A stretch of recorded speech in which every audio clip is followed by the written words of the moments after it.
enjoy, as with most RVs I would imagine, there comes a time when you need to replenish your fresh water and to dump out the used water, which we also refer to as gray water. Gray water comes from washing dishes or maybe using the shower. And so in today's video, I'm going to take you through the process of dumping the gray water at an RV dump station and then refilling the fresh water tank. Let's go see how that all works. In order to dump my gray tank, what I need to do is get under the sink here and underneath the the water pump, which is this white thing right here with the black connector head and the red wires going to it. And I need to reach through there and look back behind here. Don't know if what I was recording was caught last time or not. All right, so I'm going in underneath the sink here.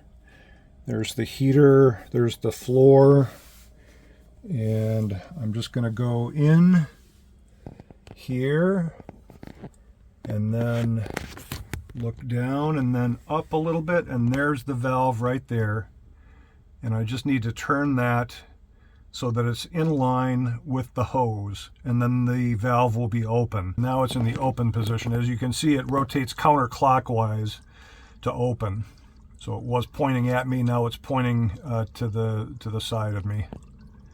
So it's now open, so now I can go outside and drain the system from the outside using the hose outside.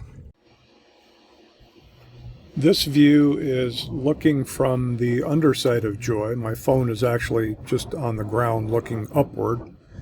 And here you can see the drain hose, which is stored in a length of PVC pipe and is clipped to the side of the vehicle just to make sure that it stays put. So I have to pull it out from its stowed position in order to dump the gray water. Okay, now that the hose is outside and the planes have gone by, we're right next to the airport, so another plane may come through any moment. What I have to do now is just uncap the line here. I have to hold it up high enough so that it's above the tank, otherwise it'll come gushing out at me. And I've got it kind of, the camera pointed kind of low, so what I'm going to do is just lift this up and twist off the cap. Come around the other side here. Somebody put a rock on top of the opening here. And so now it's just a matter of putting it down and letting it flow.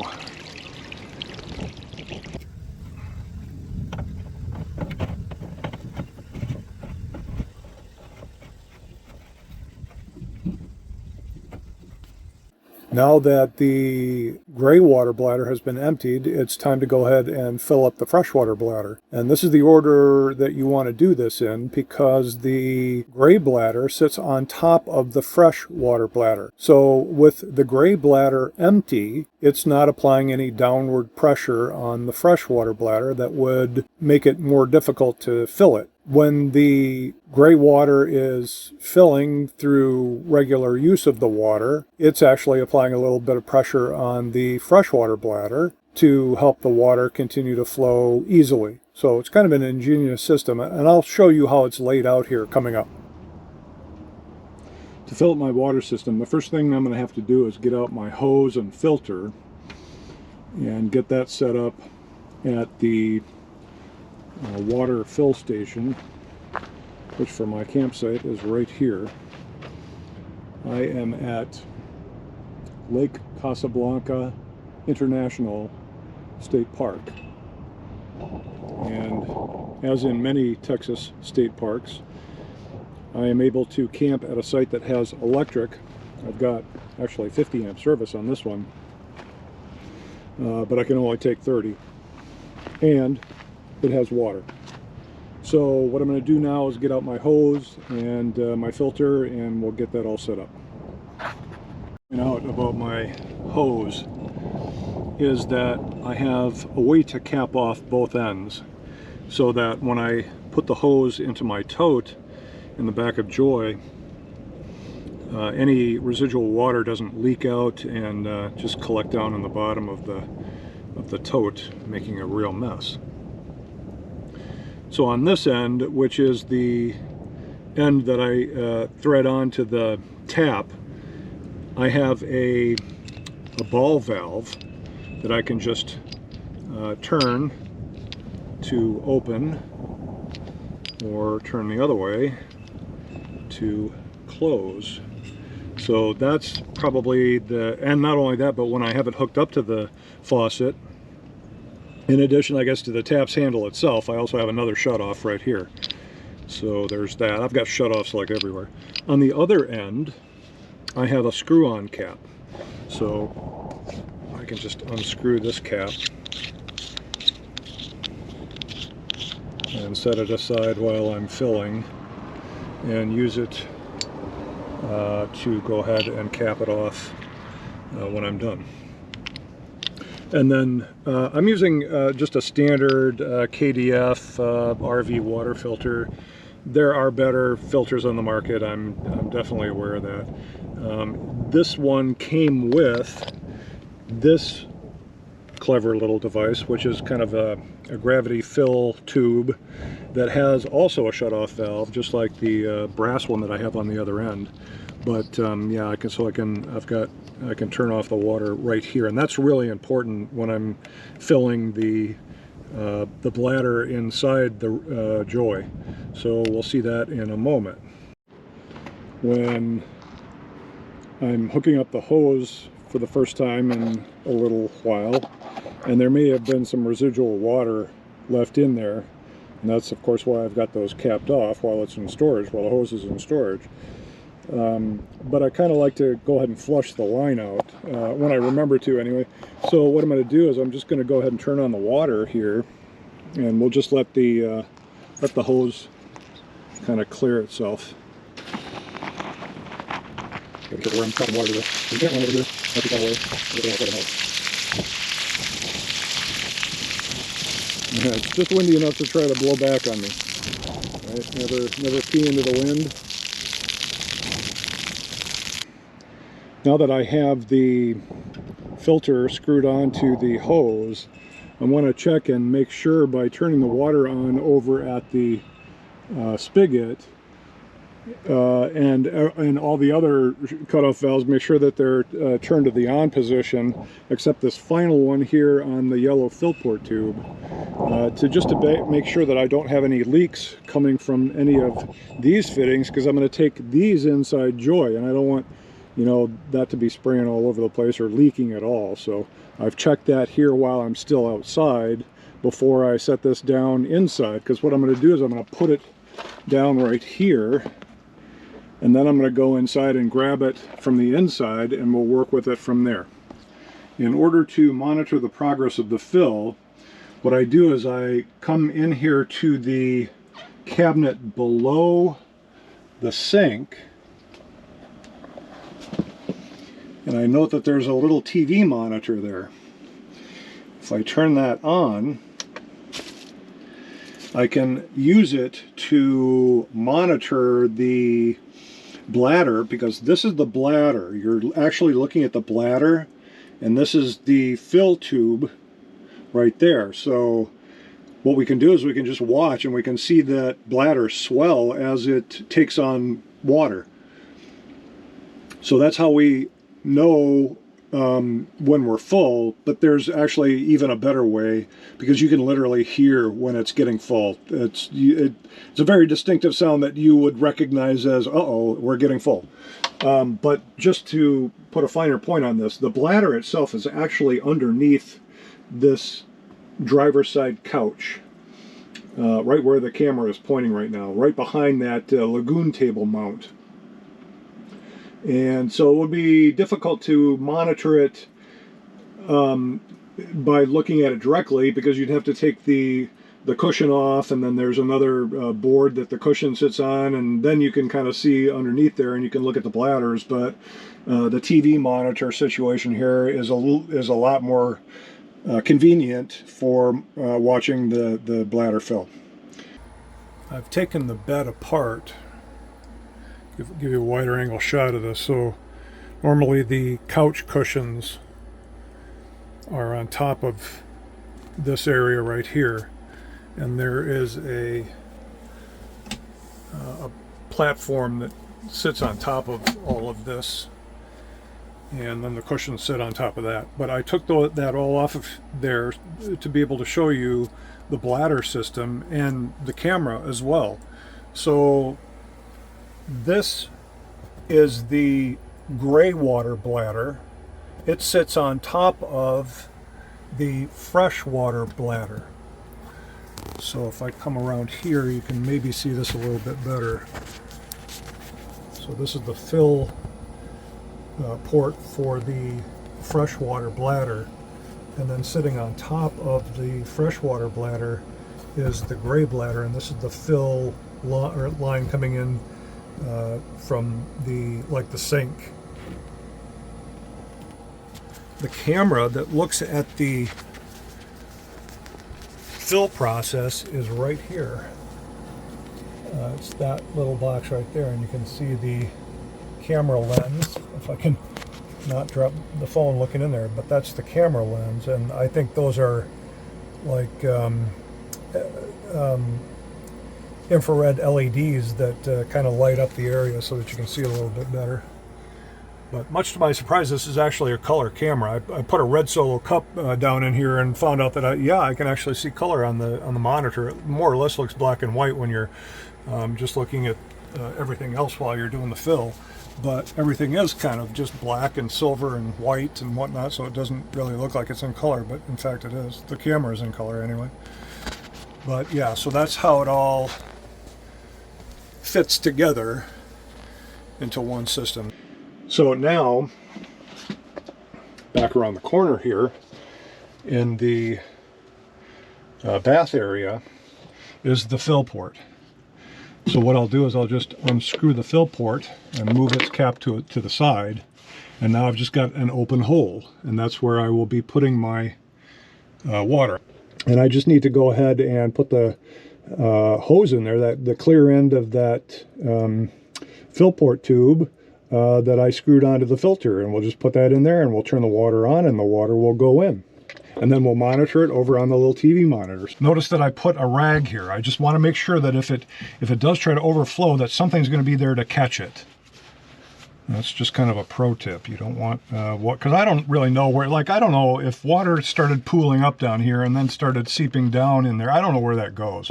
So I don't want it to go there at all. So I'm going to put this in the way and hopefully catch any spills. I found that I don't really spill much at all. And there is an escape hatch for water that might overflow the fill hole here. It will actually, and this is actually connected to a line that just goes straight out to the ground. So no big deal. So anyway, what I'm going to do now is I'm just going to take the tube here, the clear end of the tube, and I'm just going to put it in there.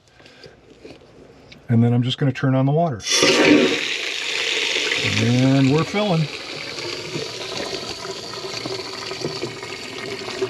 And you can kind of hear that distinctive water going down a hose kind of sound. And the pitch will change as it gets closer to being full. But in the meantime, you can come over here and literally watch the bladder swell as it's taking on water. But to be quite honest, it's going to get to a point where I'm just going to stop looking at this because I can hear it in the fill tube, like I am now. So I want to be on the shutoff valve here in case we get too close. And I just saw a little water starting to come up there. So, yep, and it's bubbling out a little bit. But it didn't overflow and get into the rag, so, you know, it's all good. So far, so good. And then usually it seems like the bladder needs to kind of settle for a minute, and then it'll probably take on a little bit more water. So we'll give it a few more blasts to see if it'll take more. And yes, it's taking quite a bit more.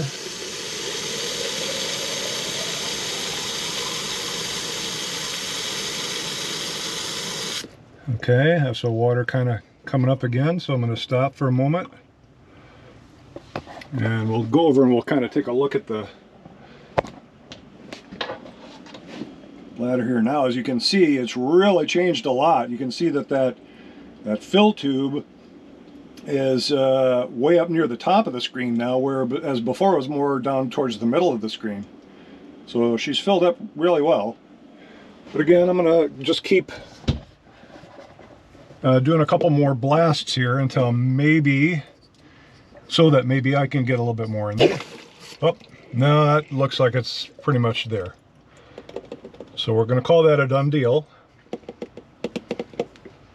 Just make sure that's off. And we're just going to set this towards the outside. I'll pull that out later. Then I'm going to come and I'm going to go ahead and close the cap here. And that should be that. We're pretty much good to go. There is one final step, however, that I always try to do just after I've filled the bladder, and that is run a sanitize cycle on the bladder. So I'll go over to the control panel and I'll show you how we do that. Okay, so now I'm at the front of Joy and looking at the C-Zone control panel. In order to run a water sanitization cycle, there's two things I need to do. First of all, I need to make sure that the water pump is on, so I'm going to turn that on. And it lit up, so now it's on.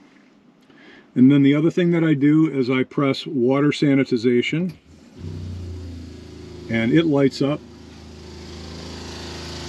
And now you can hear that the water pump is running. The water pump is down here.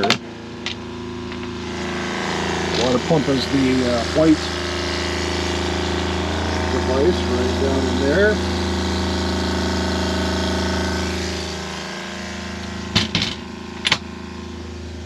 And another thing that we might see is if we look real close at the cap here, there's a little bit of bubbling that happens. Now this sanitization system uses ozone to kill off any of the bugs that might be in the water.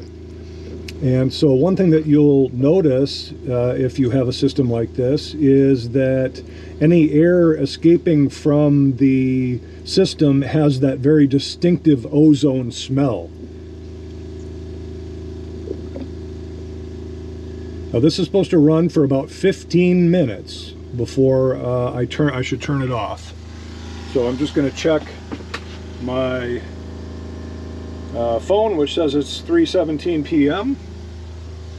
So at about 3:30 or so is about when I will go ahead and turn that off. And I do that just by going ahead and turning off the water sanitization up here at the C-Zone control panel.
The filter screen from my filter here always seems to end up on the end of the hose. It's not supposed to be there. I gotta go get something to pry it out.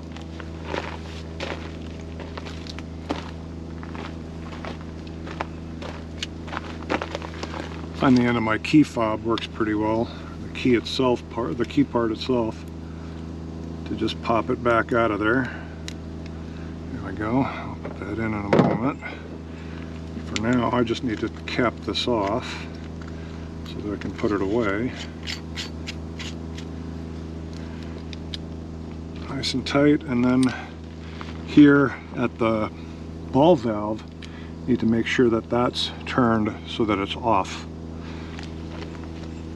And now I can just put that back in my tote, and I'll be done with the hose. I can get it off my arm.